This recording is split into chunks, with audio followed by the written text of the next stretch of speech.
Welcome, strangers, to Talkumentary, a show where we watch documentaries and then get together and talk about them. Welcome to the podcast shop, boys. What can I do for you? You here to get a You here to get a podcast over there, little fella? Yeah, I heard you guys got some good ones. Something badass. What are you looking for, son? Something made me look tough. Okay. You got them podcast bangers here? We do one shots. We do all kind of little bangers here. I got something perfect for you guys, but first I need you to take a look at my little sign over there. It says Jeffrey D. Kalaski. I'm in the business of rendering a service to this community for the small group of strangers who want their minds decorated in some way or another. I choose to pursue my profession with intelligence and skill, wishing not to offend anyone, but instead, with my love of mankind, do what good I can before I die. Podcaster of the old school since 2023. Sound good? You in? I'm in. All right, boys, you're about to get another episode of Talkumentary. What's up, listeners? And welcome to the 21st episode of Talkumentary. My name is Jeff. I am your host. I am hanging out in the Talkumentary, we'll call it a Talkumentary shop today, with a couple very special guests this evening. We're celebrating National Tattoo Day, which falls a few days before this episode airs. Nobody really cares about that, but it was a good excuse to have you guys come hang out with me. These two gentlemen with me are masters of their craft, in my opinion. And I think a lot of people's opinion. You guys, I feel your humbleness coming out already. But I think a lot of people would agree with me. The gold standard of what it is to be a good dude. I appreciate you guys. Listeners, you've met one of them before on episode number 8 when we covered the wonderful documentary called The Sleepless Unrest. It's my redemption arc here. Right. This time he's here in the studio in person, which is amazing. A tattooer out of Rhode Island that can put color in the skin, that is bright enough to see from space. And you get real weird with them, which I appreciate. Ladies and gentlemen, all the way from, I believe you called it the biggest little state in the union. Biggest little state in the union. Mr. Andrew Milko. Hi, friends. Hello, Andrew. Welcome back. Thank you. Thank you for having me Of in course. person. Yeah, always. You are welcome here anytime. And then our second guest, an Omaha local boy with worldwide clout in the realm of tattooing. He tattoos out of 10th Sanctum Tattoo and has a style and a mustache that can't be touched. His tattoos and paintings have swept the globe because of his completely unique, strong yet elegant style. Thank you. Bold but detailed designs. A very good guy and one hell of a whistler, I must say. Friends, allow me to introduce you to Mr. Dave Koenig. Hey, thank you so much for having me. I appreciate you. Yeah, thanks, guys. How are you guys doing? Great. It's been a very long time since the three of us were in the same building. A Sure. very long time. Yeah, like in the realm of 10 to 15 years. I think it's damn near a decade since I got to see you in person. So it's great. Well, I'm glad you guys are willing to do this. It means a lot to me. And this was a really fucking cool documentary. Andrew, I'll give you a minute. In just a minute, I'll give you a chance to talk about why you chose this one. But thank you for that. So listeners, we'll get right into it. Tonight, we're whitewashing the rat manure and selling it as rice as we flip through the flash pages of an incredible 29-minute documentary from 1981 titled Stoney Knows How. Stoney Knows How is a visit with a master of the oldest art in the world. It is a short, no pun intended, look inside the life and tattoo shop of Leonard L. Stoney St. Clair. What's that your grandfather used to do? That story about the mailman? Oh, good gosh, I don't tell that. He came to me with the paper and he named somebody that we all knew, the postmaster in the little town, Cold Camp. Everybody knew Oscar Connor because that's the postmaster. And he said, well, I see some news from home this morning. Yeah, I don't know. I must have been 9 years old. Oscar Connor was indicted. And they think he's going to get 5 years in prison. What did he do, Grandpa? He was whitewashing rat manure and selling it for rice. All that stuff. Well, sure. Me, his little crippled up grandson there, he made us all laugh. What's it like having a tattoo artist next door? I wish I had two of them like Stoney. Good neighbor, good businessman, a heck of a good fella. One of the best. This your first tattoo? Yeah. He was with his buddy. I think I'm going to get more, though, later on. Oh, you are. I'm putting comeback in it. I drop a little 2 drops of it in there, comeback. Yeah. Dan's going to get another one. Oh, Stoney's not crazy. Must be something to him. All them old coon dog and all of them keep coming back and sending me people. Cusino, all of them. Tattoo a lot of football players, Scotty? Yes. These guys can tell you, they see them on them, don't they? We're all crazy. No, you're not crazy. Weightlifters, football players, and wrestlers. That's yeah. what I get. That's good. Did somebody send you to me? No, I'm just cruising up the avenue. You haven't heard of me? No, sir. Oh, raise your arm up. Well, I'm known all over the world, so have faith in me. I love this thing. It's the best. It's the best. Directed by Pancho Lane and Alan Governor. Governor. Yeah. Produced by Alan Governor. Cinematography by Les Blank. This was a Documentary Arts Inc. production. I streamed this on Canopy. I think you can find it on YouTube. We'll have a link with all that in the show notes. Let's get into it. This is a spoiler alert, but go listen, watch this in 30 minutes. You'll have it done. Oh, yeah. That was one of my favorite parts of this documentary. We've covered, this is episode, what did I say, 21? And they're all like at almost 2 hours long, an hour and a half to 2 hours long. So watching this one, when it was done, I'm like, oh, I still have my evening. Right. This is nice. Let's talk about, Andrew, why we chose to watch Stoney Knows How. I could say that I wanted to find a documentary because of National Tattoo Day. I could say that since I'm fairly heavily tattooed, that it just seemed on brand for what we're doing here. The truth is, I wanted an excuse to have you guys here, so I said, let's do one on tattooing and have 2 of my friends here. There is a bunch of tattoo documentaries out there, but I reached out to Andrew, who is a professional in this field, and I said, what do you want to cover? And you said, it would be hard for me not to say Stoney Knows How. Tell me why this is the one you thought would be the right one for our show. There are so many tattoo documentaries now, and there's a lot of that kind of like early ones where they'd show them on like TLC or something. Yep. And they're a little bit like, oh, look at these weird tattoo stuff. And then, as tattooing kind of becomes more mainstream, you get some really slick, really nice produced ones. Yep. But there's something about this that is, it's like pure tattooing. It's just like, it's everything I love about tattooing. It's 30 minutes long. It's about a guy from a completely different era. But the feeling of tattooing when you watch it is you're like, oh yeah, tattoo shops are magical. Like this is, and I think there's something too about like, it's a documentary, and like, Dave was saying earlier, like it's a tattooer.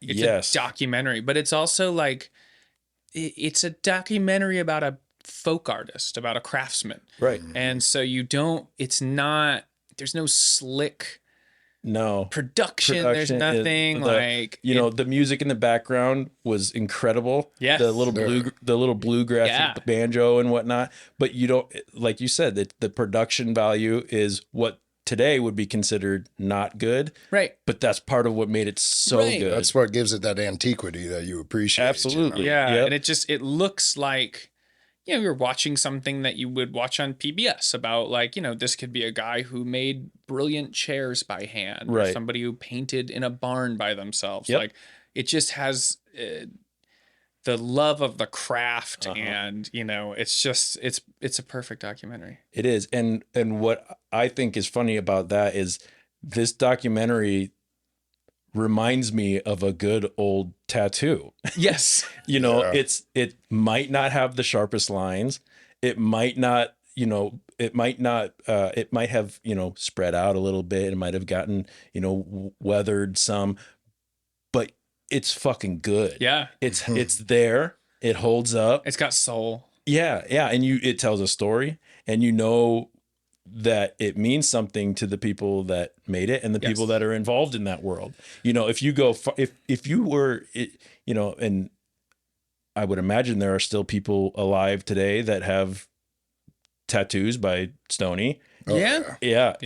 And if you were to see one of those tattoos, it's seeing one of the originals, one of the masters of tattooing, talk to me. Have you guys seen, have you ever seen one of I've his? never seen one of Stoney's, but yeah, when you see some of like the original, I'd say OGs, or the original guys, when you see some of their work, and it's funny because I've actually had some people, I had a guy come in and he wanted to get a tattoo refreshed or covered up, and it was like an old Sailor Jerry tattoo, and I'm like, nah, I ain't touching that. Not doing it. And then when I think when I geeked out about it and I dorked out and I was taking pictures of it, I think that he kind of sensed that it was a special thing, and then I think I actually kind of swayed him in what he wanted to do with the tattoo. But yeah, it's just I kind of geek out when I see some of these tattoos. Yep.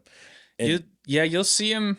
I've seen a Sailor Jerry back piece in person. Mm-hmm. I've seen some Bob Shaw tattoos. Seen some tattoos from people who might not be like a even like a lower household name, but like people real locally, like a guy called Buddy Mott in Rhode Island, tattooed forever. Just a great, amazing tattooer, tattooed for years and years. And when you see him, there's something there, there's something there, and they were done, you're looking at something that's 50 years old, and you can, someone might be like, oh, it's a little blobby. I'm like, that's a parrot. Right. I know what I'm looking at, And I can promise you that watercolor tattoo that you have is not going to look there's tattoos done 5 years ago. I don't know what I'm looking at. This thing, you got on this, jumped directly in the ocean, scraped it across the bow of a ship, and there's a parrot. And it's still there. It looks great. This brings me to what Stoney says. It's all about the shade. Yeah. It is. Get that black in there. If it's got good shading, you can put just a little bit of minimal color. It's the shading. It's the shading. So we'll get into some of our favorite or least favorite details. I know, Andrew, you don't have a least favorite detail about this one, but I found for the sake of argument, I found some. Oh, did you? Don't worry. I'm surprised. I'm impressed. I didn't think you had it in. I took my assignment seriously. But before we get into that, here's a very quick synopsis for this documentary. Disabled by rheumatoid arthritis since the age of 4 and forced to use a wheelchair, his growth stunted, Stoney St. Clair, born in 1912, joined the circus at 15 years old as a sword swallower or a hot poker swallower, which it sounds like. Good Lord. Got a poker in my throat. Got a poker put in my... a year later, he learned to tattoo, and for the next 50 years, he continued to work as a tattooist, traveling with circus and carnivals across the country. As we watch him work, we see determination, which led Stoney to overcome his handicap, to heal himself and others with the magic of symbols. The film ends with a visit by new school master that they called him in the, which is, it's like new school, huh? New school master tattoo artist Don Ed Hardy, who pays Stoney the highest compliment by asking him for a souvenir tattoo, which was a kick-ass little rat with a top hat, smoking a cigar or a joint or something. Looks like one of my relatives. So that was it. That was Stoney Knows How. We did pepper in a little bit of like racing, like car racing. Got some stock car racing. Yeah, some stock, which was fun. Just a little bit of a piece or a look, I guess, into Stoney's life and good old Sue who takes him there. Oh, yeah, Sue's crazy. Yeah. Yeah. Go, Dick. Yeah. She's yelling at the car. I'm like, oh my God. Like, woo.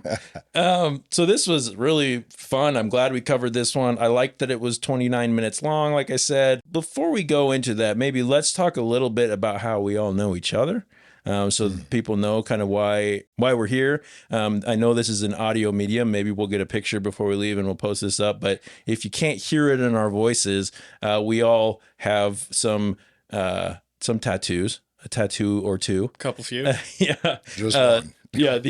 Just one anymore, right? These guys I gave them the wrong address to my house. So they were driving around my neighborhood, scaring my neighbors with, the same neighbor, some kid playing basketball. Gonna have to send that kid a fruit basket or something. I'll go give him like a card to the podcast and be like, hey, in a few weeks, listen to this because you'll know why these scary gentlemen were in my Years ago, you guys both worked at a local tattoo shop here in Omaha,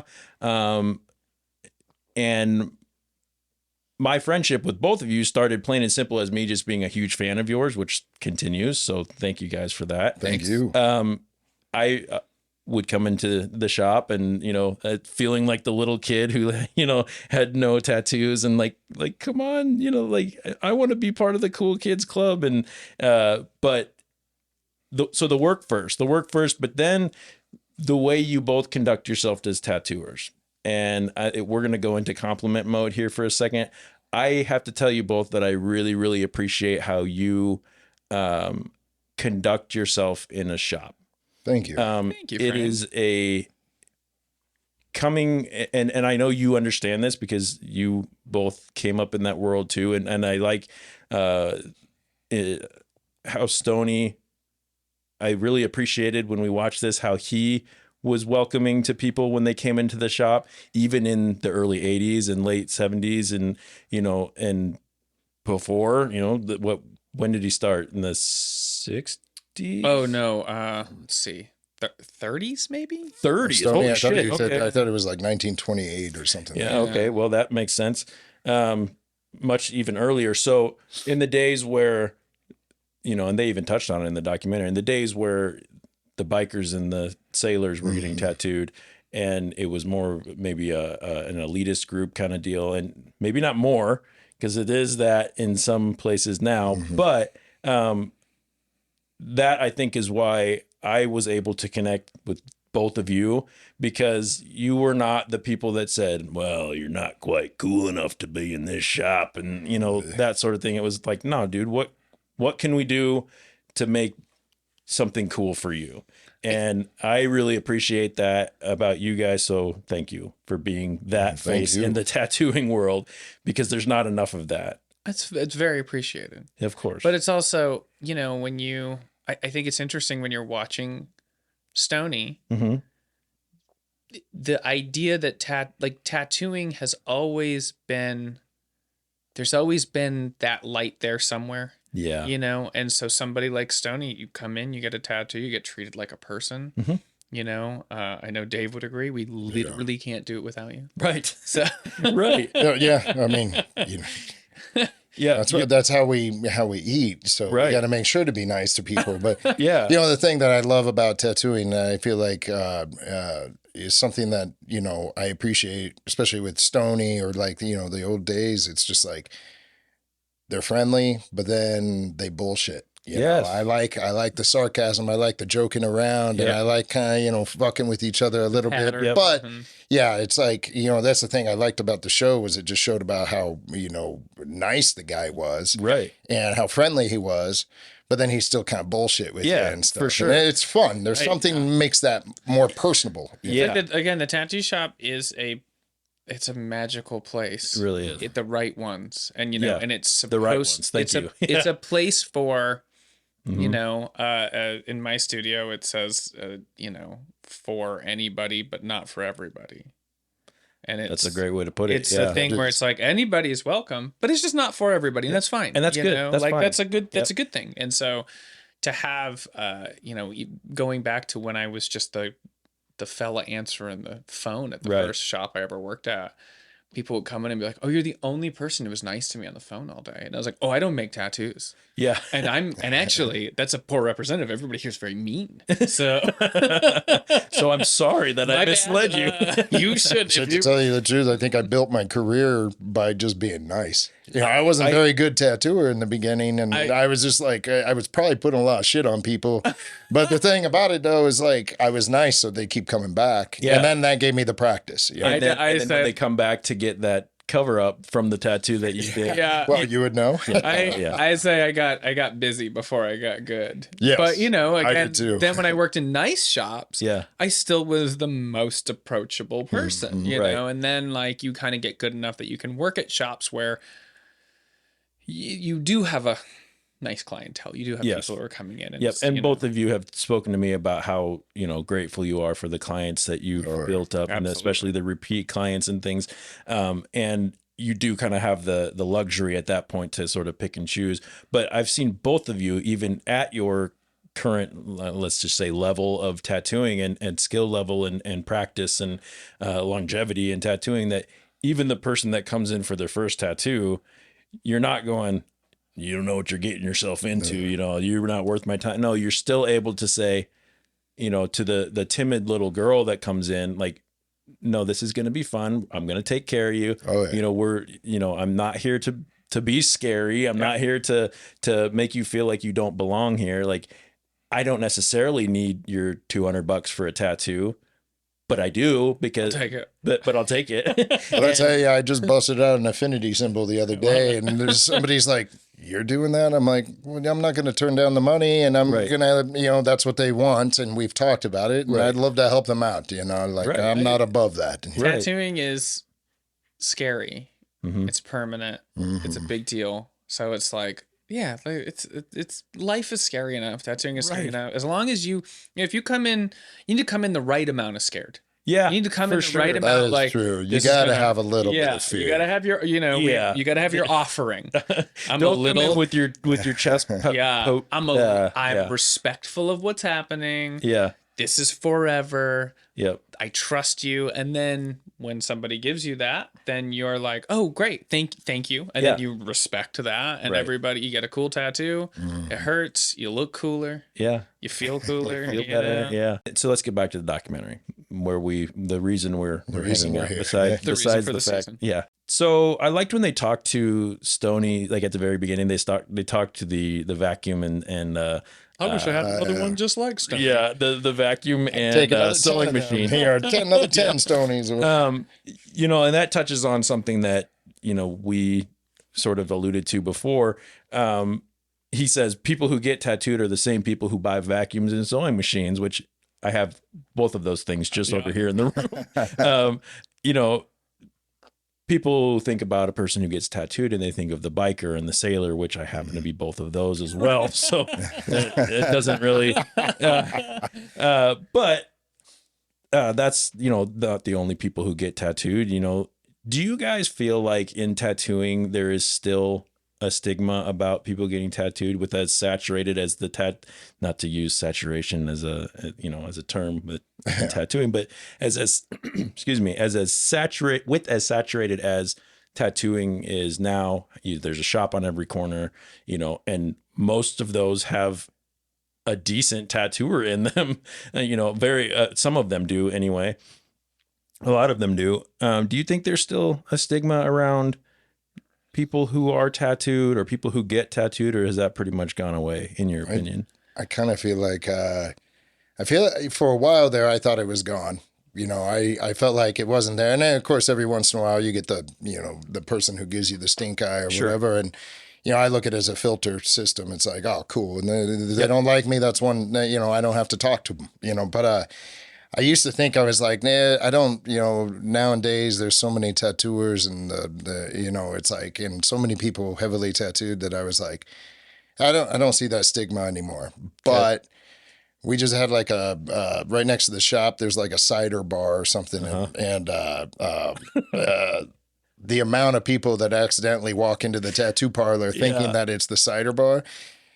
Then I'm seeing it now because I'm getting people and they walk in and there's almost like a look of fear. And then they're looking like, and it's like when they see us all sitting there or somebody half naked with tattooing or whatever. And, there is this weird stigma and some of their reactions, I'm not too particular to, but it's just like, it's funny because then I'm seeing it and I'm like going, wow, there is still a little stigma there, you know? It is. I think that's exactly it. Like, I think before it used to be any tattoo was scary, or any tattoo was trashy, or any tattoo was a bad idea. And now it's, people have tattoos. It's less. Right. But people aren't covered in tattoos. Right. And people, even the person that thinks, oh, you know, my friend, my niece, my aunt has a tattoo. They're not that bad. But then suddenly, you're inside of the tattoo shop and you're going, oh, it's like happening right now. Oh, no, I wasn't. I was looking for cider. Yeah. Oh my God. You know, I was looking for hard cider. I'm above a sewing shop. A very awesome sewing shop, which is awesome. Big fans of them.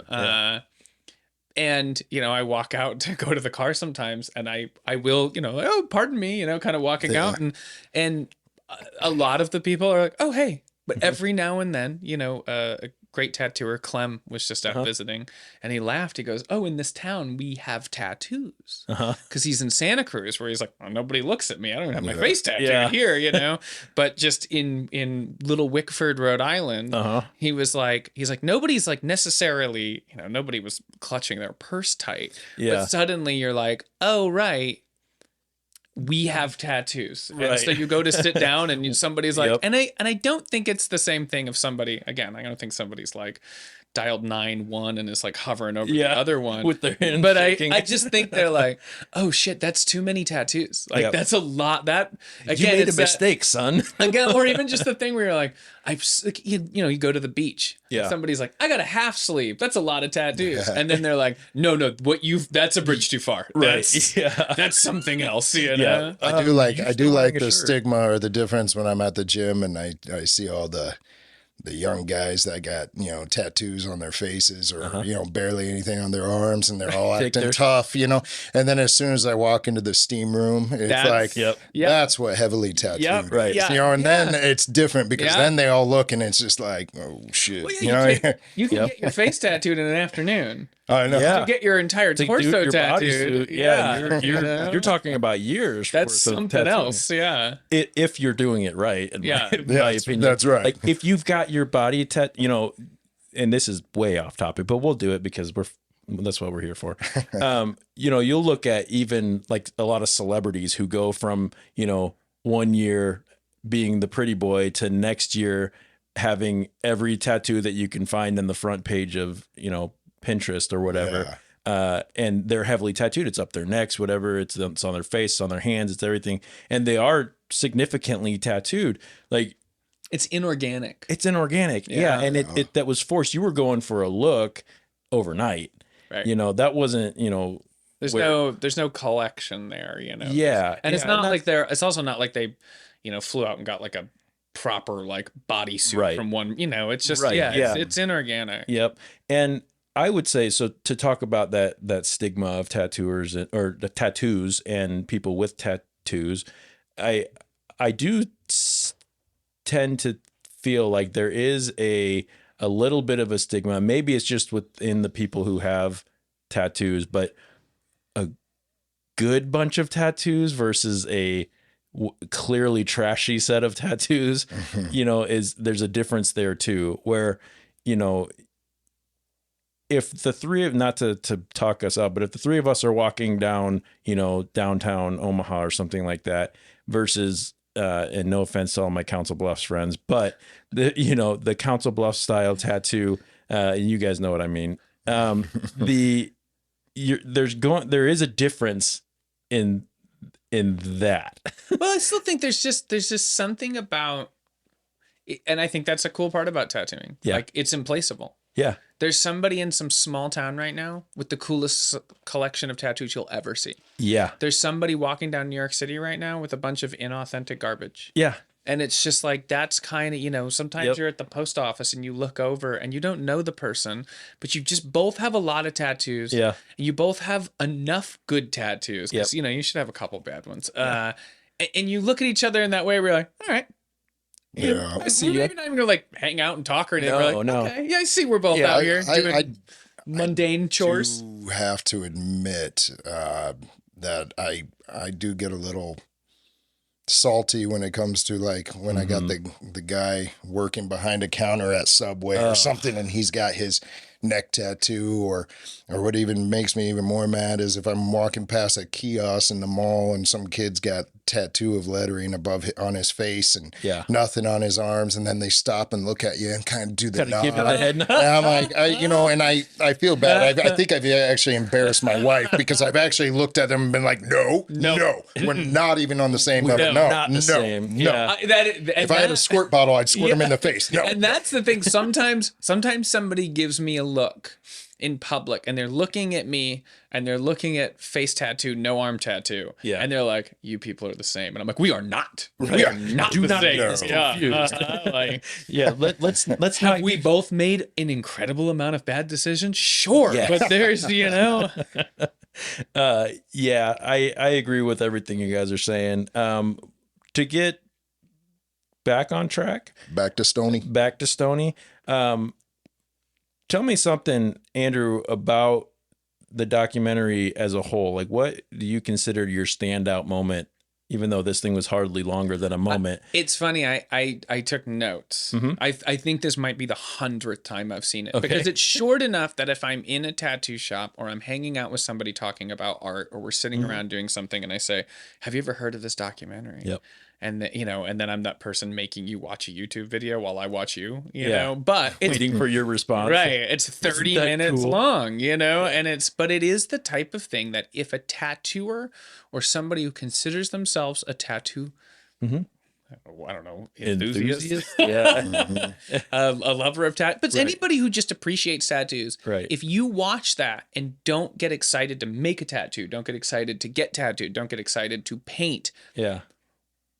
What are you doing? Right. And it's not like me sitting down with like, a high school girlfriend and being like, if you don't like the same movie I like, I don't know. Like it might be out the door. Right. It's not that. It's not like you have to like Goodfellas. I mean, you should, but but it's like if you can watch that, you may never watch it again. Right. You might not be in the 100-timer club like myself. Right. But you should watch it and go, man, art's cool. Right. Man, folk is cool. I think that kind of displays the difference of like somebody who actually loves tattooing and then somebody who's maybe getting into tattooing for all the wrong reasons. Correct. Absolutely. I can see that. Yeah, because there's so many people these days, I think that they try to jump into the tattoo game and they do not know any of the original gangsters of tattooing, or they just haven't done their history because it's all about I think it's like they think they're rock stars without instruments or something, and it's not like that. So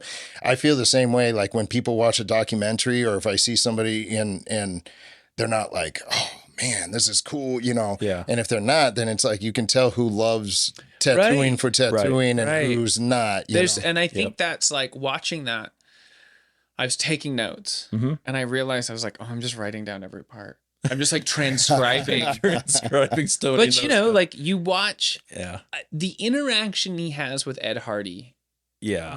It's so amazing because Hardy at that point he's already Hardy. Like they didn't catch a young. No. He's already like an amazing artist. He's already him.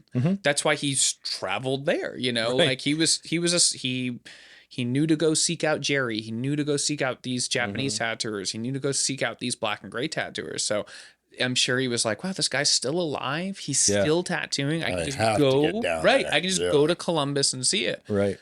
So he goes out there. Stoney's stoked he's there. But Stoney doesn't know who Hardy is, And so he's getting this tattoo, and it's two people who love art hanging out. They're talking about tattoos. They respect each other. Yep. And it's just so fun watching him get tattooed. Yeah. Watching them interact. He's talking about how he put the color in. Can I send you? How do you send them dry? I'll use every goddamn one of them. I use just gum camphor, It's just, but I didn't like it as much as just the plain Listerine. Just straight Listerine. Just that thing that happens when like two people who make art, two people tattooers. When you click enough with someone to, even if you're not gonna be lifelong friends, you're talking about something in the and that you both understand. Right. And it's also funny of just watching, like, Stoney was a carny. So he just has his little original preloaded- carny. Yeah. Man. And Hardy says something and he's just plowing right over him, just talking right over him, you know, like, and Hardy's like just stoked. And it's just someone who's not bowing at my feet too, right. you It's know, it's today, so interesting watching that. And same thing, like when, I probably watched that the first time, I don't know, 20 years ago. Yeah. And I'm watching it now and just being like, this is still giddy. so cool. Yeah. Yeah. You know, and watching him, if you watch him put that rat on Hardy, he's looking at a piece of flash. You mean freehanding it backwards? Well, I was just going to say he did it backwards. He didn't even, he just freehand the thing tattoo and he was looking at it backwards, you know, and I was just like, man, that's awesome. It's interesting because, like, I mean, that machine sounds like it's going to come apart. It sounds like he's going to tattoo through Hardy. Yeah. Because even that Hardy said something. Well, if it sounds good and feels good, I guess it's all right. And you hear it just bang. One of my absolute favorite parts. Ooh, Stoney, you got a light touch.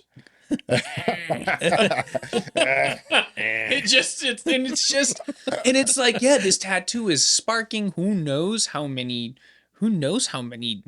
people that needle has tattooed that day. I know. Oh, dude. And it's a good tattoo. I'd wear it. I mean, maybe I'd love it for it to be like a new tattoo, new tattoo needle. That's just new tattoo needles. You know? Yeah, so a couple new things, and that leads me to something I wanted to talk about was the no gloves, the lack of gloves, probably the reusing of needles.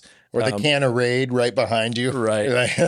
There's like a can of Raid. You know he's spraying for bugs as he's doing the tattoos. So I get tattooed at respectable shops, both of yours included. And I've had a couple heaters where it gets infected. Yeah. It heals rough. It's an open wound. And was the amount of infection in that time of tattooing, was it the same? Was it different? I mean, because I'm watching a guy with no gloves, as you were just saying, probably reusing needles.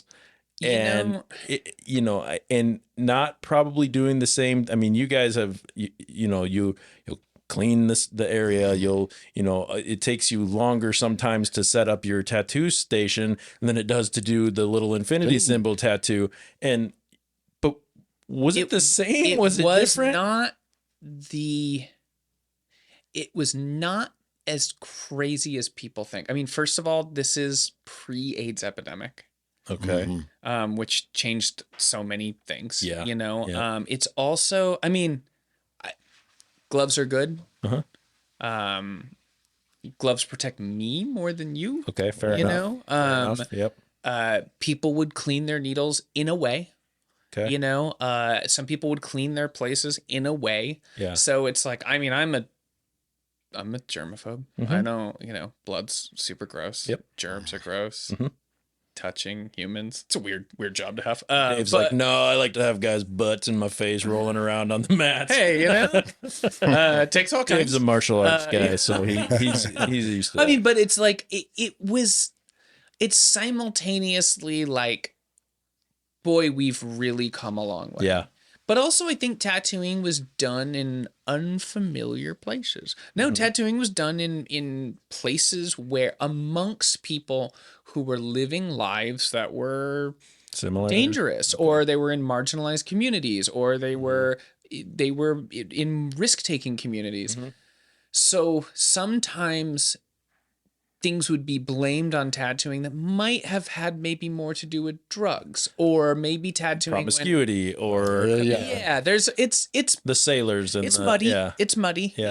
It's hard. There's a lot of those tattooers who lived a long life. Yeah. So it's like, I mean, I think we're doing good now. Yeah, I definitely. They used to call it like when you would your tattoo back then, they would call it like biscuits because it would scab up so bad. Yeah. I mean, like you think about like the way now, compared to like how we, how the healing process and everything. But yeah, I mean, Yeah, I mean, I agree with Andrew. I mean, back then you're already living on the edge, so a lot of people probably didn't give two shits. Yeah, so it's like I don't know.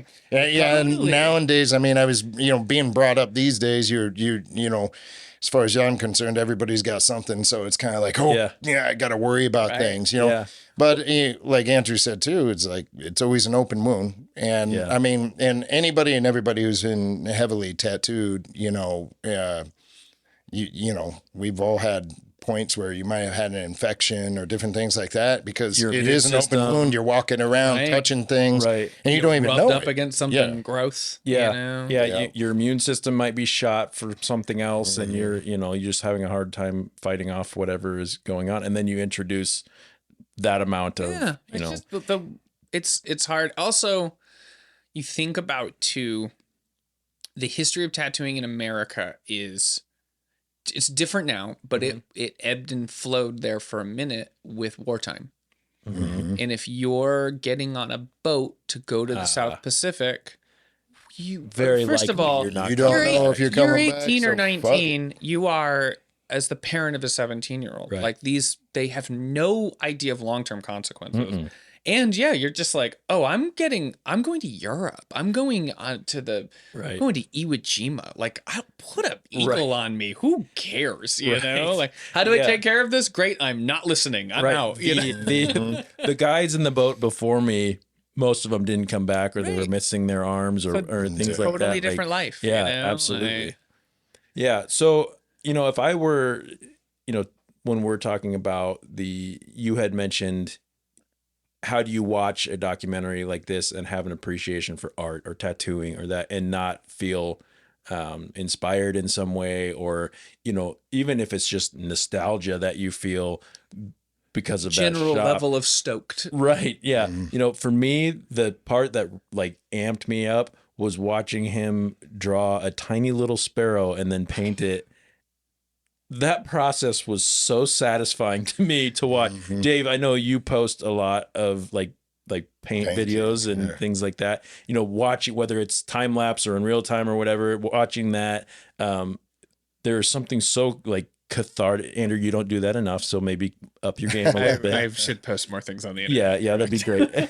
So the tables have turned. Maybe Dave. I know. I learned how to use social media from Andrew. I have to come back. Yeah.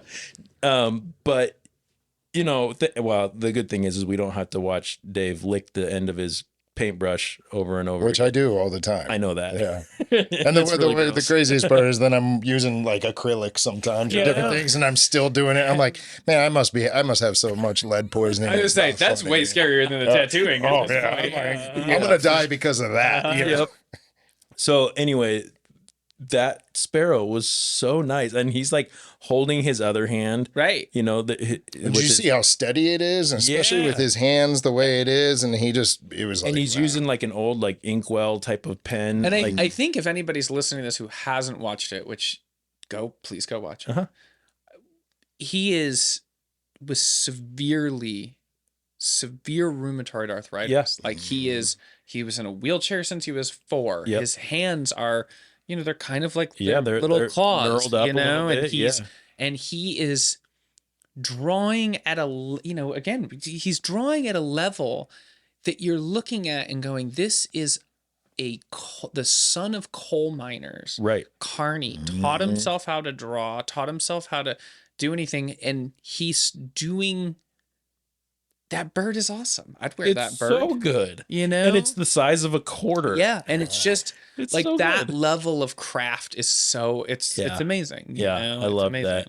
And speaking of that, Stoney talked about his introduction to tattooing when you said how good Cap Coleman. Yeah. And how good favorite. He was on with that. And he walks into walks into Cap Coleman's shop, and he was just like, and he was like, what does he say? He's like, I'm thinking in my head, I can draw a better eagle than that, Exactly. So I get a piece of paper. Hey, excuse me, do you have a piece of paper? I'm going to try to show you up. This is like one of the like fathers of American tattooing, and he's just like, give me a piece of paper, I'll draw an eagle for you. Yeah. And he did it, and he's just continued to learn from there.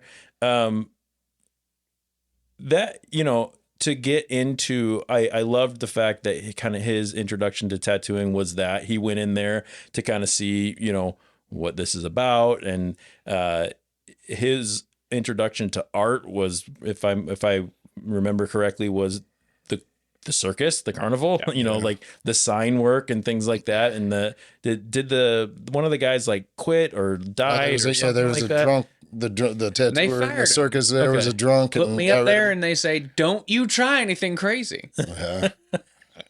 So if you're tired of talking about this, we don't have to talk about it.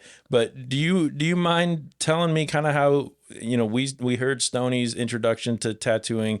We had talked a little bit about how as it became a more popular art form, you've got people who are getting into it for maybe some of the wrong reasons. You guys came in the early days of what I would consider and correct me if I'm wrong, but kind of the tattoo boom, as things in the 90s started to get more popular and whatnot. And you guys were young in that era. And so as it went, you guys were already established, which good for you. It was good timing. But do you mind talking about how you, your introduction to tattooing? And I like the time that I came up into it. Sometimes I wish it would have been earlier, but I like it because I got into it.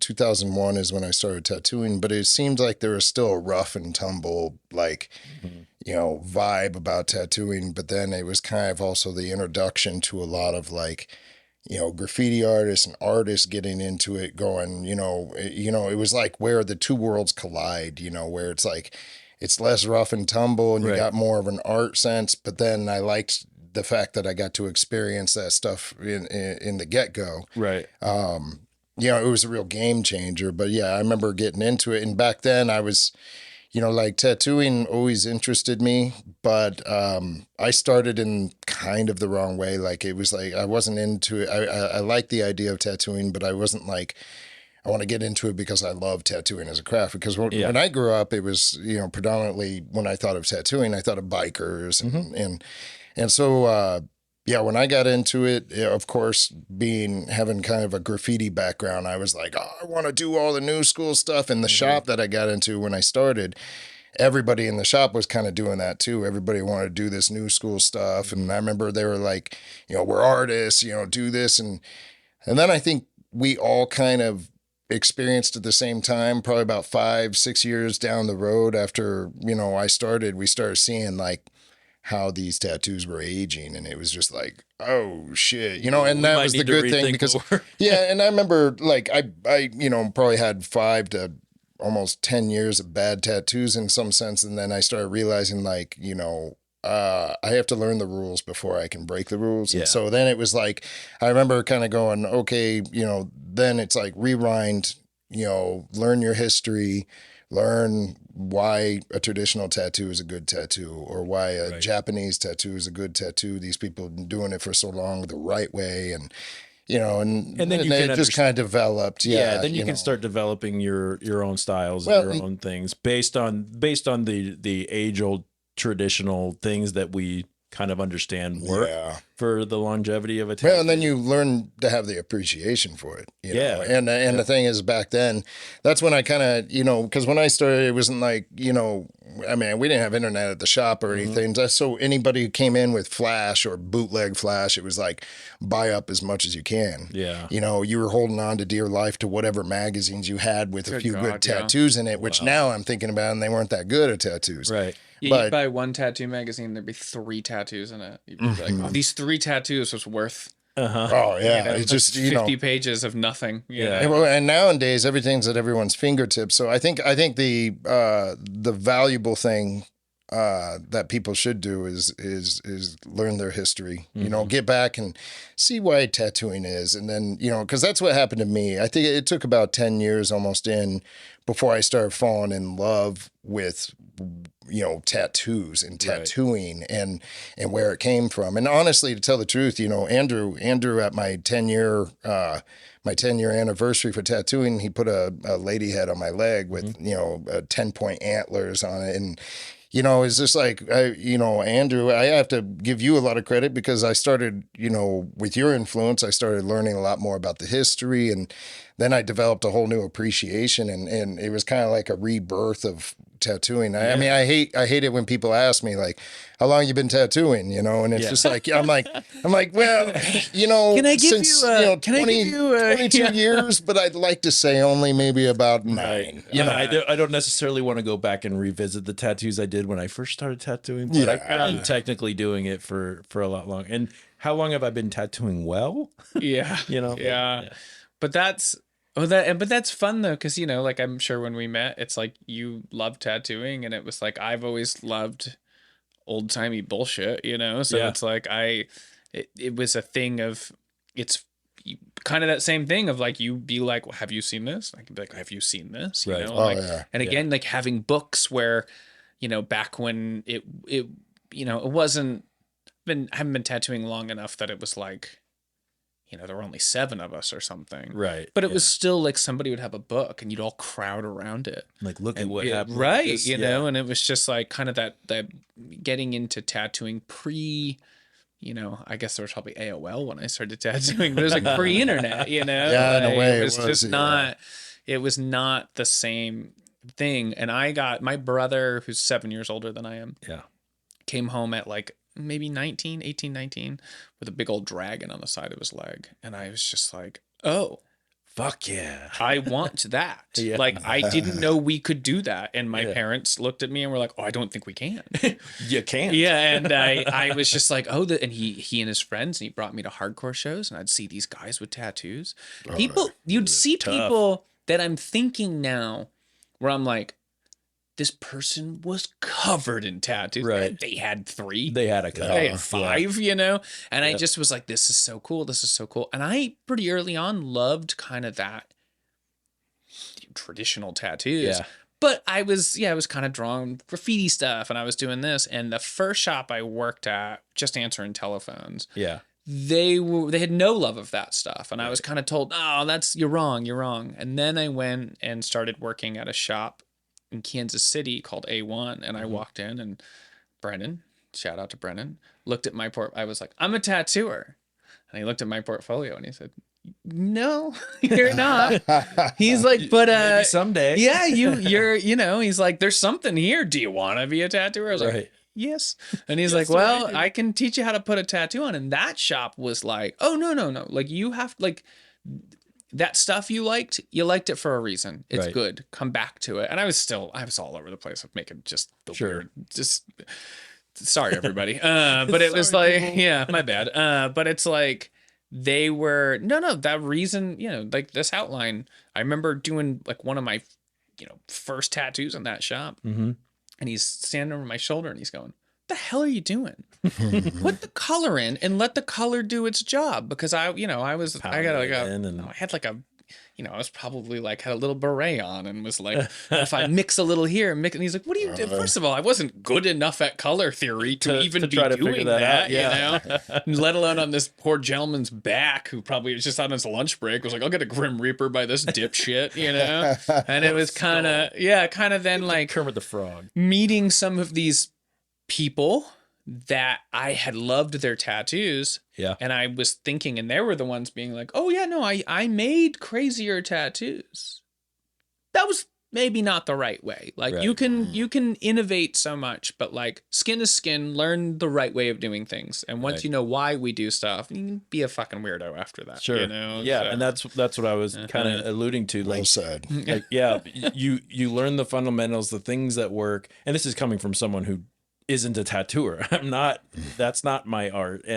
But understanding, you learn the things that are important, what makes a tattoo last, what makes it bold, what makes it stand the test of time, and what makes it appealing to the eye when it's on the skin. I mean, whether, what you sketch on a piece of paper is not necessarily going to translate well into a tattoo. Sometimes, if you're a tattooer and you draw it on a piece of paper, it might, because that's how you're thinking. But then you can sort of develop your style, which both of you have done magnificently.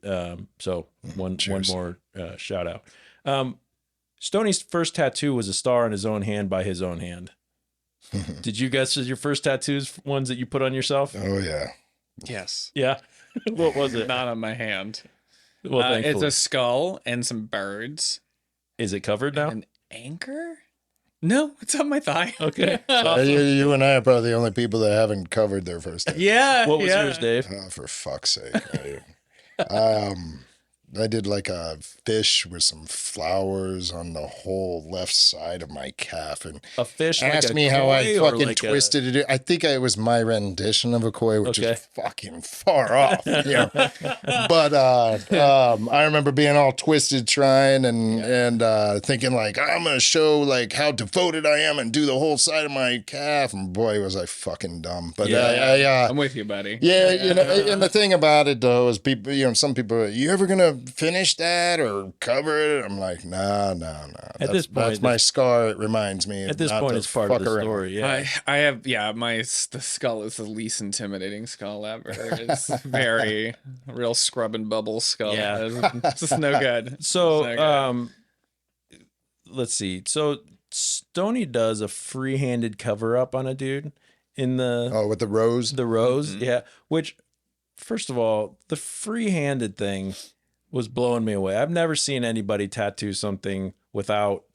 I mean, both of you have drawn on me. With you've got your Sharpies, and you make your, and you might have to I kind of probably have free-handed a lot of stuff on you. You just didn't know. I was working on your back. That's true.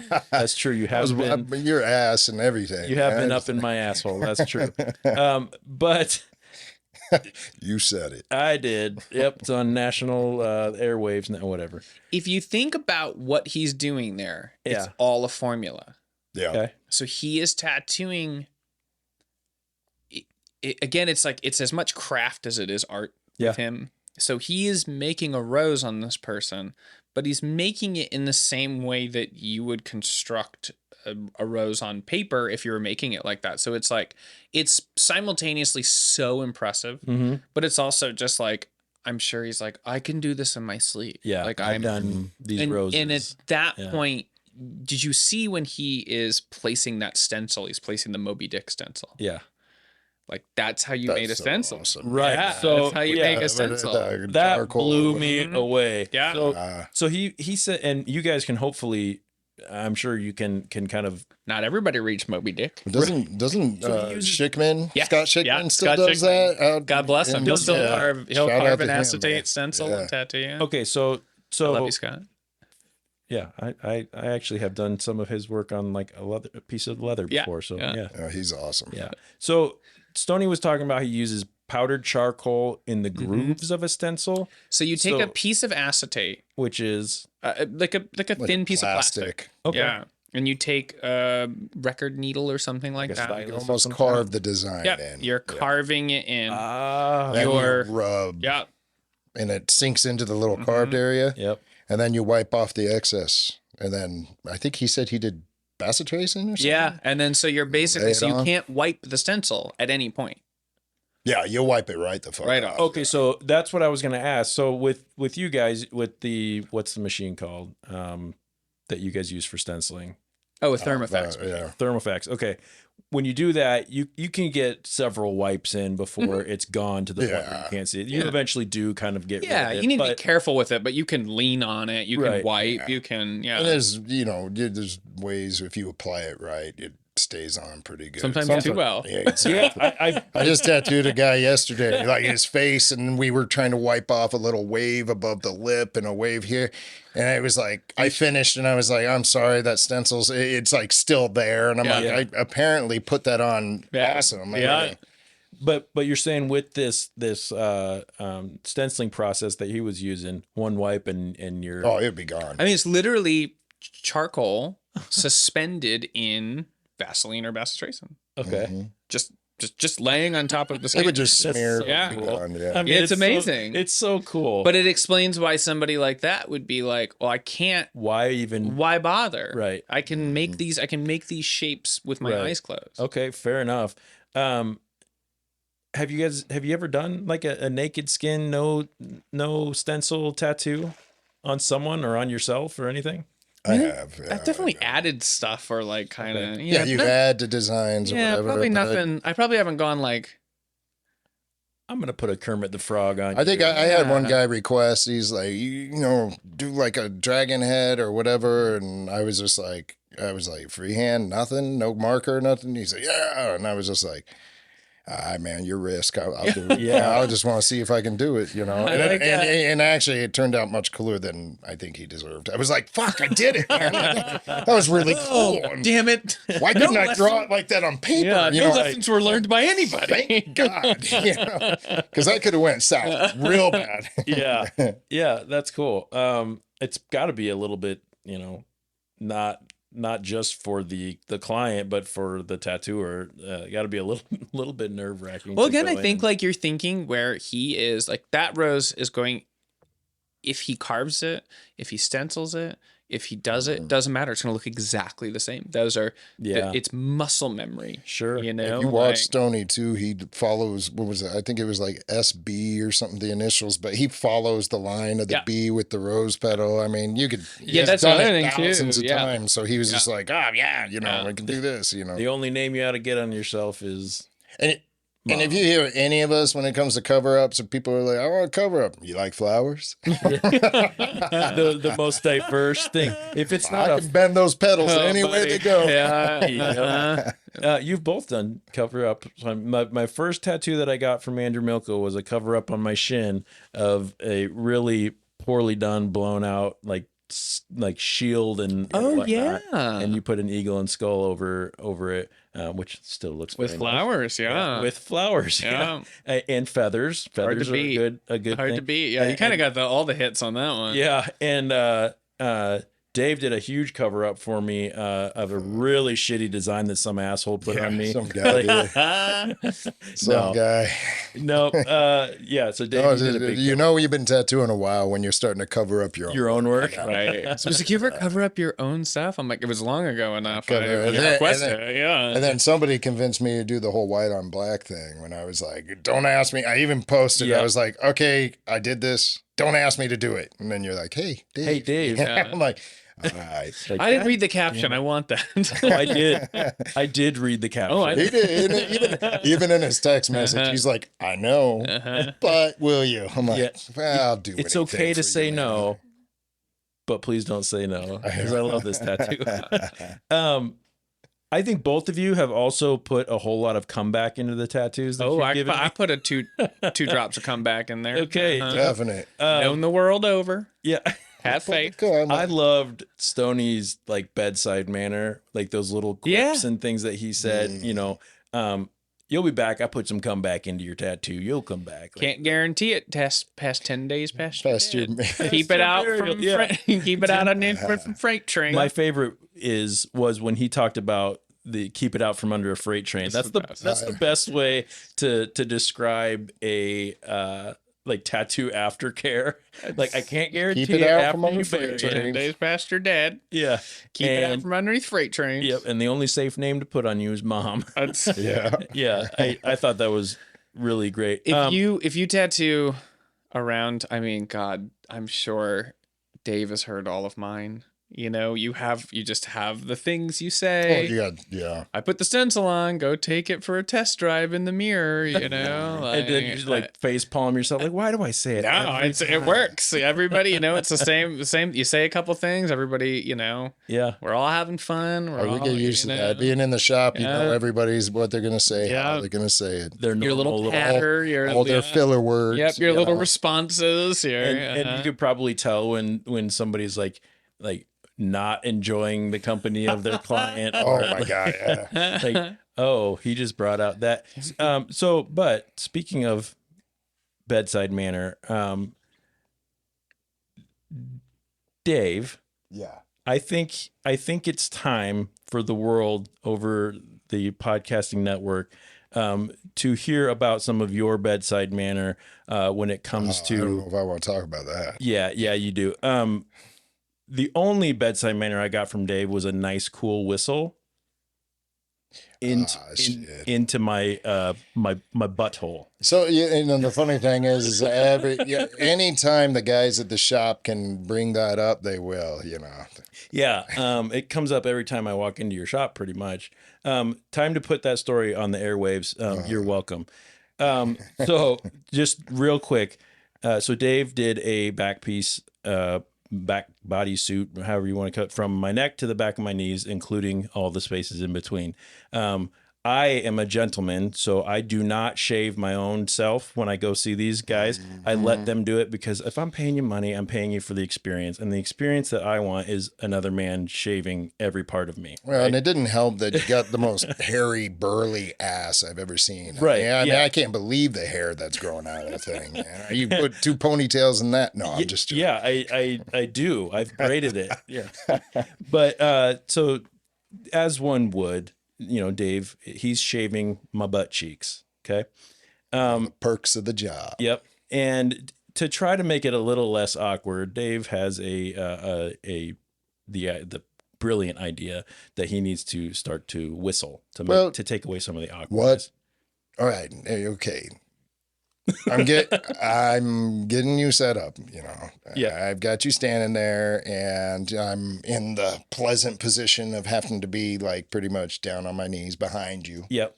Looking at my nuts. Back. And I mean, what kind of small talk do you make with another man as you're shaving his ass? And so like, I'm soaping you up, slowly.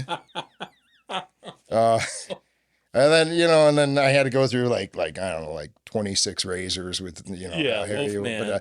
But, and the thing is I just remember thinking I'm like, right, small talk, make small talk when you're doing it. It's not the first butt I've had a tattoo. So it's just like, I remember asking you like, how was your New Year's and this and that and that, how's the family, blah, blah, blah. And then after a while, you expire in conversation. Right. And so I was just like, I didn't think about it. And then I just was like, I just started whistling as I'm like,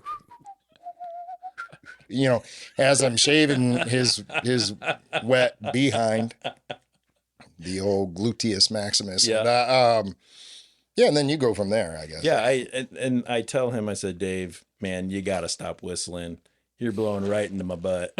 And that was the eruption from Jay and Tobias and all. I was wondering why you kept scooting closer to me. I was like, why is he getting so close? I think too, there's that thing where it's like, I mean, all jokes aside, it really is just like another day at the office. Right. Yeah, so somebody's like, when I was getting my back, like I'm sitting there with my, my chones pressed to the front of me and people are just, and I'm like, oh, suddenly the hunter has become the hunted. Right. And, Ed and Clem are talking about like what they're going to have for lunch because it's just normal. I'm just so used to it. Like never have I until somebody tells you you're whistling. And, and you're just like, okay, you just brought this. You made it weird, Jeff. Good job. I'm like leaning on I'm like, tattooing somebody's ribs. I'm like slung over them, half singing along to a song I only know like 3 words to. And I was tattooing a homie not too long ago. I'm tattooing his stomach, and I don't even realize my hand's like on his cock, like as I'm tattooing.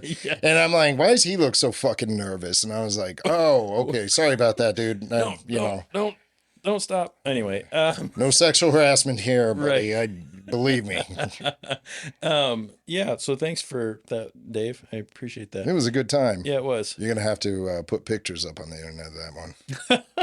Of you on your OnlyFans. Yeah. Oh, my OnlyFans. Yeah. Let's see. A question was asked to Stoney during this. Do you feel like when you're tattooing that you're helping people somehow? He responded saying that he's providing something that someone's craving. So that's a help, but it depends on what design the person is getting.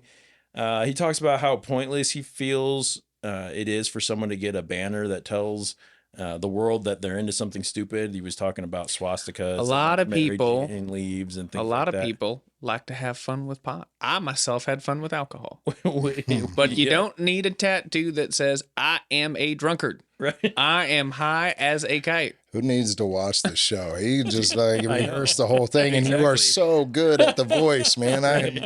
We were all talking how hard it would be. I'm like, man, we've all been doing it, but you're spot fucking on. So comes from the heart.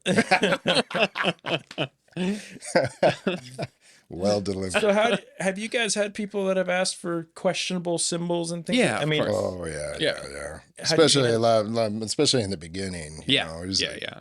It's less now. okay. But I you know, think now, I don't. It's You know, less now. like especially with like the white supremacist Yeah. bullshit. You know, like back in the day, we used to get it a lot, and then one day it was just like I'm like, well, they must have their own tattooers or they're all gone. You know what I until think? Trump got into office. When Trump came into office, all of a sudden there was a rise of all this back on the fucking white table, trash that yeah. was coming out. And you're like, oh fuck, you know. I want a red flag with Yeah. blue cross and Yeah. yeah. Like, you know, I think it was like I despite being from Rhode Island, my first real walk-in tattoos were done north of Kansas City. right.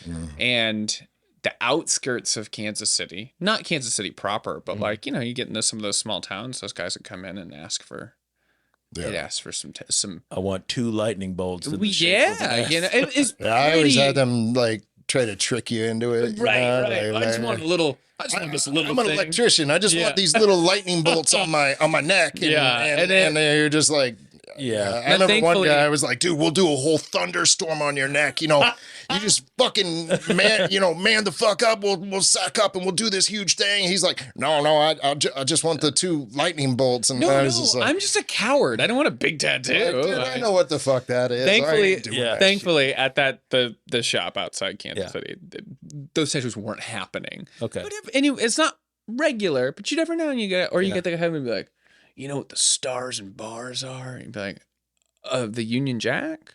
Yeah. Like, what do you want? Like, what is it that you an Anglophile? Me too. You know, I'm it sounds from fun. Australian. Yeah, flag. You're an Aussie. That's exactly. Yeah, but I remember one time this guy came in and pulled into the car, like the parking lot, in a truck. The car park. The car park, and it was a Ford F-250, but like a mid '80s. More like the rust was load bearing at this point.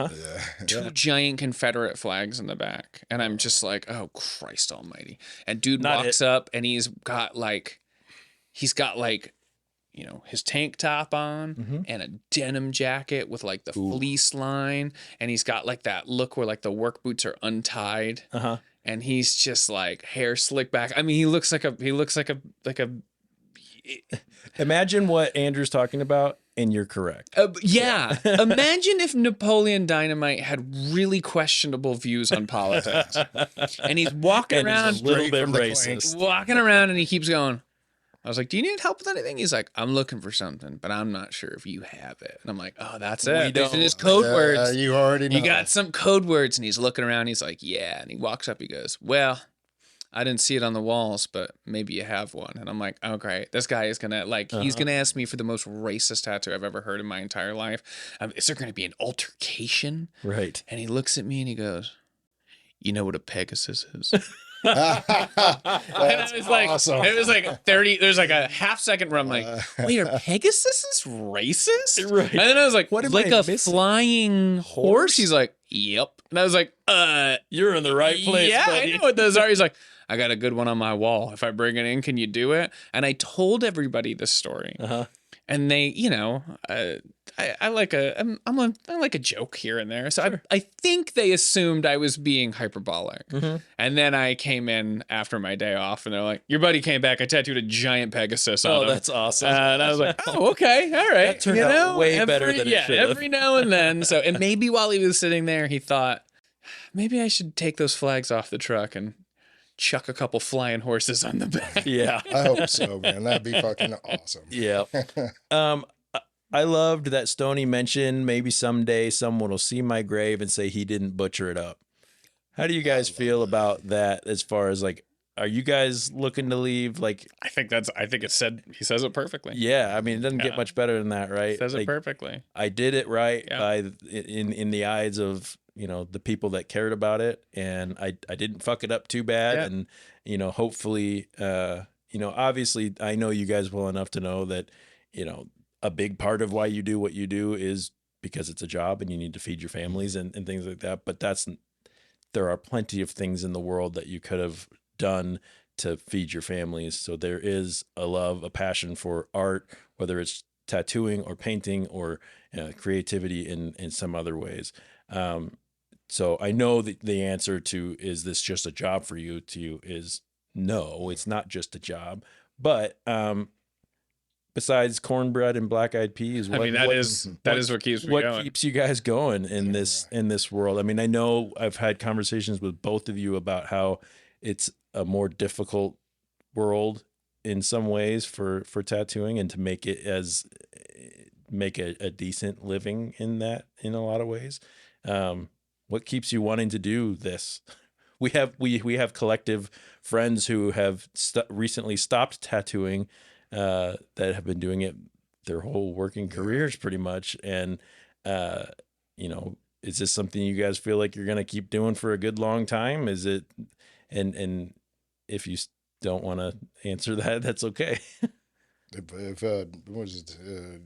money wasn't an object and it was like, I didn't need it, I think I'd still every day be painting and tattooing, at least 3 days a week, tattooing, just because, I don't know, it's in me, you know, and I don't think, I'd still do it, and, I lose time without wasting time, and if you get me tattooing or you get me painting or drawing, I mean, I look at the clock, hours have went by, and apparently that means I love it. And so that's what I should do for a living. So, I feel bad for anybody who has long ass days because they're doing what they don't love for a living. So figure it out, but I'm going to do it as long as I possibly can, age always catches up with you. So you just got to kind of make sure you're prepared for that too. Yeah. You got to make art. Yeah. Mm-hmm. You got to make something. Even if you don't, create. You just got to do something. And I had a minute there where I was wondering what my relationship was to tattooing and the world and all of these things. And it, watching stuff like Stoney or tattooing people like you, Jeff, where you're like, oh, this is the thing. There are parts of tattooing I feel no connection to anymore. There are parts of the world. There are parts of tattooing that have come, since Dave and I have been tattooing, that I just am like, I don't know what this is. I don't recognize it as something, but I don't have to. It's okay. It's not for me. I do the thing I do. People seem to like doing it. It is a thing where it's like, I'm not a surgeon. I'm not curing much of anything. Yeah. But somebody comes to you, and sometimes somebody just wants to feel better and have a cool rose on their forearm. Yeah. Sometimes you have lifelong friends because you've tattooed the entire front of them. And tattooing is the parts of tattooing that I love. I still love. There's still magic there. There's still something there. And when I was kind of like, oh God, I don't know, what am I doing? And I would have, clients and friends being like, making tattoos, that's what you do. Yeah. Even my dad was like, well, you like the thing you do. People like that you do the thing you do. That's got to count for something. For sure. And it's like, I think in as an artist, you just hate yourself and you just hate the things you make. And sometimes that voice can get louder than the other voices. Yeah. But at the same time, like, I don't know. I love stuff. I like being outside. I like hanging out with my family. But there is no other option than to create art. And the fact that I can make tattoos for people is amazing. And the fact that people want to pay get for tattooed. And the fact that people want... There's just something about somebody going, you can have a tiger on your arm. Right. And somebody is like, Andrew, I want the tiger from you. Yeah. Awesome. Great. That's great. Let's do that. It's amazing that people could have tigers on their arms. Don't. I mean, I don't think I have a tiger tattoo, but I love it. But you can have, I don't know. We only get, you got one body. They're fine. You know, put some stuff on it. Yeah. Yeah. Rarely do you walk into a person's house without something on their walls, right? Right. Like, well, and if you do, I'm questioning their sanity, honestly. And, so I clearly I agree with that. Right. One of the things that I get asked a lot, as just someone who has tattoos, is, you know, do all of your tattoos mean something? Is there, you know, and the answer is, besides just thinking it's cool as shit and I liked the design and I liked the person who put it on me, no. Right. I do think, you know, which is why I really enjoyed when Ed Hardy was in Stoney's shop and he's like, I really liked the rat and how that looked and the flash piece, you know, it didn't have like, this represents my mom. And I have those tattoos. I do think it's important, and it is a very impactful way to remind yourself of things in your life. Sure. And, you know, and it's a permanence, and it does, in my opinion, it can mean a lot. But how do you guys feel about that? I think if you would notice, most of the time people in the beginning get stuff they feel like that has to have some sort of meaning. But I mean, like, in all honesty, my favorite tattoos I have are either the ones I think just look cool, or, you know, look cool to me. I don't care if it looks cool to other people, but or the tattoos that were funny, you know, like the ones that I got that I'm just like, there's a joke behind it. For those are my favorite ones. Like if I could, you know, take off all my tattoos, you know, I'd either get like one full bodysuit or something, you know, the Japanese style, or I would be like, I just want hilarious tattoos all over me, because there's for some reason there's a story, and you know, I don't, you know, like, everybody, you know, some people got to have meanings. You know, I think the more you get them, the more you're like, it's just fun. I agree. I think you can have the most meaningful tattoo, but ultimately it still has to be a good tattoo. Yeah. And it has to be more, you know, what is somebody like what do you like tattooing? Nouns. You know, where it's just like, it's like, I'm so using that.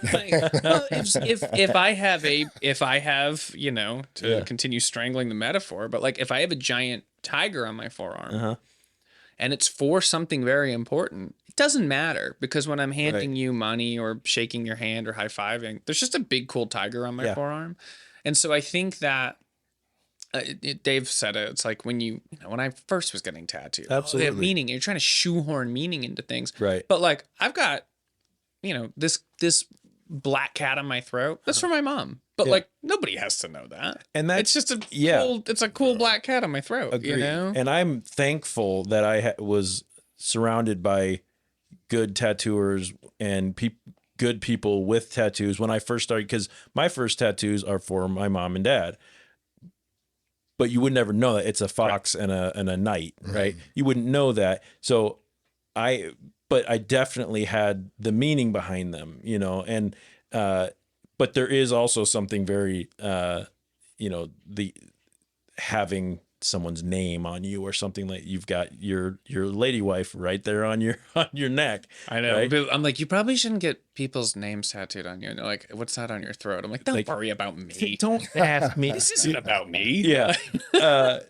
You know, so I agree with you, Dave. Like when I first started, everything had to have some kind of meaning, and then it turned into, I really like the way Ryan Spangler does panther heads. So I'm getting a Ryan Spangler panther head. And you think about it, like, God, that is think about the spirit of Stoney St. Clair and somebody like Ryan Spangler. You go, you sit down, you get a great tattoo, tells you some great jokes, you feel loved, you walk out, and what's that panther mean? It means it's a goddamn panther. Yeah, you know, it's a panther. It looks cool. And I think that I think I did this thing. I think Spangler did a boar head on the back of my calf. I don't have anything to do with boar heads. I ain't nothing about it. I think him and I were working at Sailor's Grave one day, and we were bored, and I was just like, I was like, yeah, you want to tattoo me? And he's just like, you want boar head? I was like,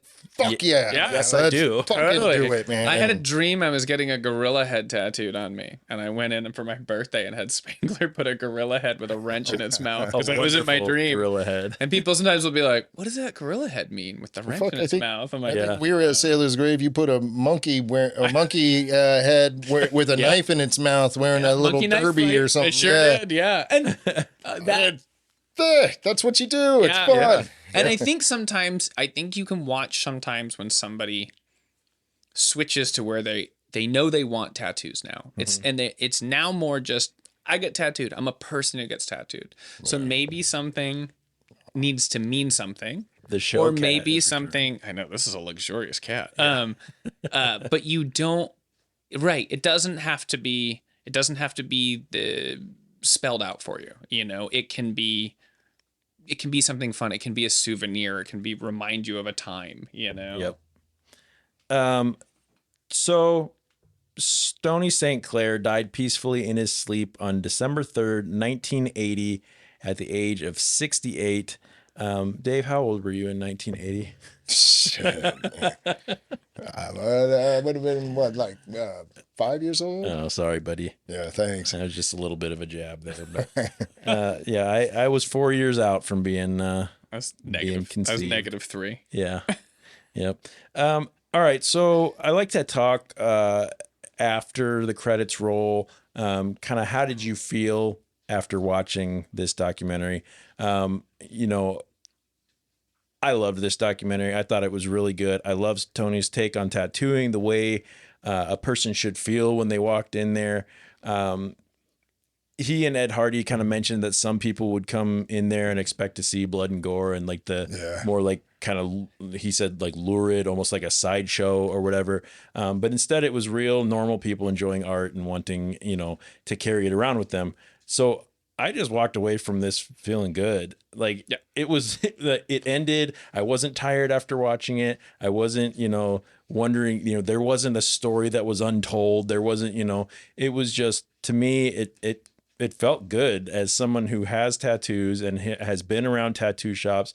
You know, his is the type of shop, you know, when I walk into 10th Sanctum, or when I walked into your studio, or when I walk into like Scrimshaw, you know, that sort of, hi, like, how can I make your day better? Yeah. You know, that's the feeling that you want. So that's kind of how I walked away from this documentary. It was like I just got a 29-minute tattoo that looks really cool.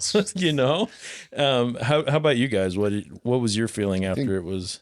I think my I love it. I loved every bit of it. You know, I even loved the girl yelling at the cars. You know, like it was great. Yeah.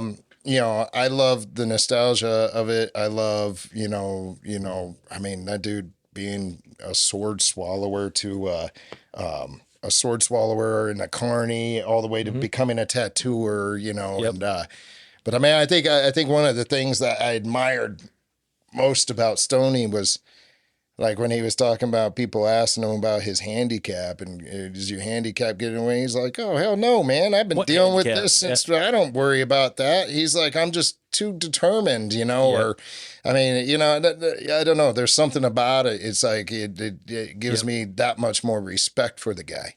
Absolutely. You know? And so, yeah, anytime I hear any, you know, tattooers whining about how bad they got or whatever, now it's like, fuck off, man. Here, you know, let me send you a link to that. Yeah. Like they should watch that. But I mean, you know, there's something, there's an admiration about it that I just, you know, I was like, man, that's so awesome, man. You know, it really, like, I was watching it. I was going, I get to make tattoos today. Oh, that's fun. I get to go, you know. I get to go do that. I get to go, you know, I'm in town making some tattoos. Yeah. Went to Liquid Courage, sat next to a friend. Yeah. Made some birds. Yeah. Did you make a tiny little sparrow? Back. They were banana kits. Banana kits? Never even heard of that. Yeah, there's a tiny Caribbean tanager. But tell me more. Yeah, they enjoy sugar. Okay. They're small and yellow and black. But yeah, cool. you watch it, and I went, you know, like, if you're watching something, if I'm watching a Formula One race, I'm enjoying myself. I'm not a race car driver. No. I'm entertained, but I don't really want to drive a race car. You know.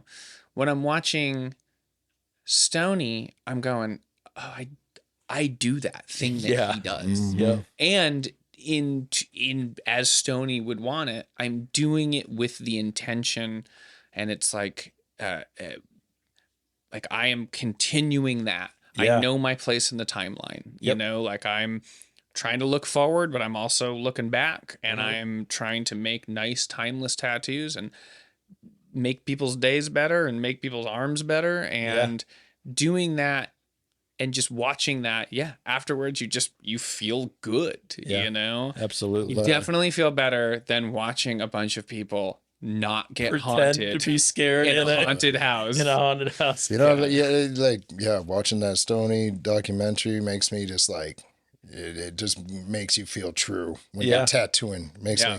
It's like, and then when I paint, I watch that David Smith, the Ludlow and Blunt. He's a sign painter and glass. Of course, yeah. I watch. I literally will put that on while I'm painting, and it just puts me in the mode to paint. Yeah. And I literally could be at the shop and put on Stoney, and it would just make me want to tattoo. You know, it's just like, there's certain things. You know, that's cool.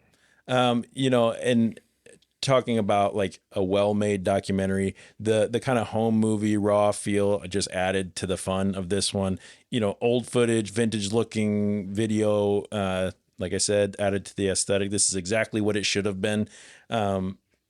I will say that the opening credits were probably the best opening credits I've ever seen in a documentary, because they're just flash pages that says Stoney Knows How. Yeah, they're so good. You know, and the best looking like pinups and things like that. It was incredible, and it looked like that was a legit flash page that somebody drew. Yeah. It's probably sitting on someone's wall right now, hopefully, and still being enjoyed. So that's kind of our time, guys. But we need to get to the ratings. So every show we rate our documentary with a quote unquote official documentary rating. Each crew member scores the documentary on a scale of 1 to 10 items, with 1 being as bad as whitewashed rat manure and 10 being as good as Stoney St. Clair's outlook on life. The item we use for scoring changes, and this week, why don't you tell us, Andrew, what we chose for our rating item?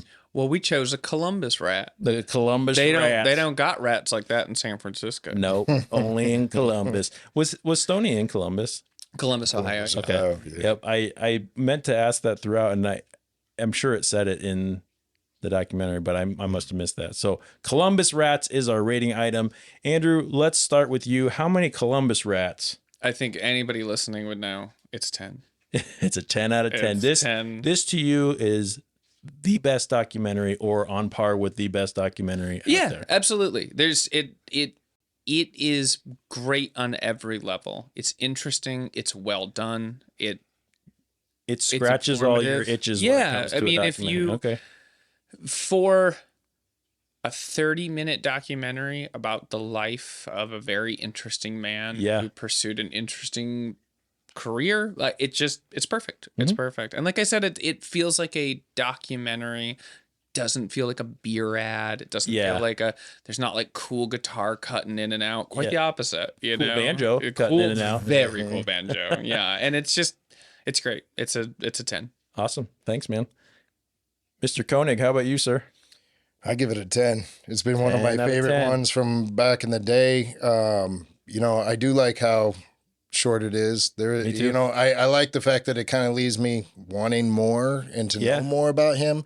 But then there's this weird thing knowing that he actually passed away before it actually was out. Yeah. It came out in 81. And because of that, it just kind of, there's something that makes it even more true. And you're just like, you know, like watching it and, you know, and the quality of it, you know, I can see a lot of people complain about that, but I'm just like, That's love it. Part of what makes it so good. Something about it like that just made it and it's still like time. There's interesting shots. There's interesting compositions. It feels both real and you know, somebody knew what they were doing, right, but also you're limited by budget and technology. Yep. I gave this 9 out of 10 Columbus rats. I had mentioned in the past on this show that it's going to be really difficult for me to give something a 10 out of 10. 9 is one of the higher ones that I've given. And I really enjoyed this. Not just the documentary, but hanging out here with you guys. So on brand with how evil and dirty tattooers are. That means that our official documentary rating for Stoney Knows How is 9.666 Columbus rats. Nice. Medals. So thank you guys so much for joining us. Thank you. I want you both to know that I'd let either of you freehand something on me at any point, as long as it's a tiny sparrow or something. You know, like that. yeah, we'll get those initials covered up for you. Yeah, yeah. Dave, this is your chance to plug some stuff if you want. Where can people find you if they want to? Work over at 10 Sanctum Tattoos in Omaha, Nebraska. Yep. And then I guess I don't know. I guess I mean, to tell you the truth, out of every social media, the only one I actually look at really is Instagram. So that would be Dave Koenig Art, Koenig Art, and yeah. Very cool. Andrew, how about you, sir? I am on the internet. Okay. All right. Next week. No. Where on the internet? You'll find on me. the old internet. Yeah, I tattoo in a studio in Wickford, Rhode Island, a little seaside town. Old haunted church. An old haunted church on the second floor, all by my lonesome. I had a little studio called the Other Club. Cool. I often travel. Well, I lie. I used to often travel. I travel a little bit. Come here to sunny Omaha, Nebraska, Fort Collins, Colorado, and catch me at Liquid Courage or Scrimshaw. Yep. But generally in Rhode Island, you can find me at Andrew-Milko. Maybe it's _ Milko. I don't know. There's one Andrew Milko. You will find me on Instagram. Fair enough. That's an easy place. And yeah, that's cool. about and it. I'll put all that stuff in the show notes the anyway. So yeah, if you're interested, check it out. Let's talk about next week's episode. Next week, our crew will be going on an environmental mission to the Midway Atolls to uncover the truth about the Great Pacific Garbage Patch. That is depressing. So it's a very different feel from today. Oh, we got the good one. Yeah. In a 2013 documentary titled Plastic Paradise, we'll discuss the insane consumption of disposable plastics and the damage these plastics have on our health and our environment. So that's going to be fun. Have you guys ever seen that or heard of it? I have not. I've heard of the Garbage Patch, yeah, but it's disgusting. I've actually already watched this one, and it's real gross. Yeah. Everyone, please go out, check out that documentary, Plastic Paradise, before next week's episode. It can be streamed on Netflix. So join us as we attempt to make the world a little bit cleaner, one documentary at a time. You can go out and rate and review our podcast on your favorite podcast streaming service and let us know what you think of our show. If you want to connect to our crew, look for @Documentary Podcast on Instagram and Facebook and YouTube, or you can email us at info.documentary@gmail.com.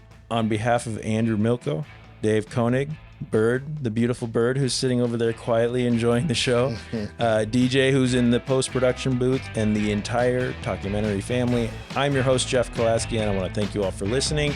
I hope you keep your minds open and be kind to each other.